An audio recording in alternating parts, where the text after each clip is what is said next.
Welcome to Bala wire bags. இந்த வீடியோவில் நீங்கள் பார்க்குறது கூடைகளுக்குரிய திங்ஸ் தான். ஏதாவது ஹேண்ட்மேட் பொருள்வாங்க, அந்த மாதிரி பொருள் தான். நமக்கு ஒரு சகோதரி ஃப்ளவர் வாஷு செய்ய சொல்லி ஆர்டர் கொடுத்துருந்தாங்க. கொஞ்சம் வித்தியாசமான ஃப்ளவர் வாஷுங்க. அதுக்குரிய திங்ஸ் நான் வாங்கியிருந்தேன். அதோட ஒரு குமிழ் பாக்ஸும் ஆர்டரு, அதையும் உங்களுக்கு வீடியோவில் நான் காட்டுறேன்.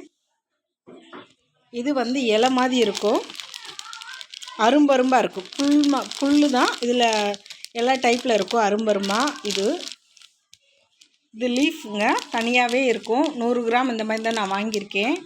என்னோடய ஆர்டருக்காண்டி வாங்கியிருக்கேன். அதே மாதிரி இது ஃப்ளவர் வாஷ் செய்கிற ஸ்டாண்டு. இதை கடையில் கொடைக்கம்பின்னு கேட்கலாம். அப்புறம் பூ நம்ம வயரில் போடலைங்க. இது பிளாஸ்டிக்லாம் இல்லை. இது மாதிரி ஒரு வெல்வெட் கிளாத்தில் போட்டிருக்க பூ. இதை வச்சு தான் நான் ஃப்ளவர் வாஷ் செய்ய போகிறேன். இந்த மாதிரி பொருட்களும் நம்ம சேனலில் வாங்கி சேல்ஸ் பண்ணுறோம். இது வரைக்கும் நம்ம சேனலை சப்ஸ்கிரைப் பண்ணுங்கள். பக்கத்தில்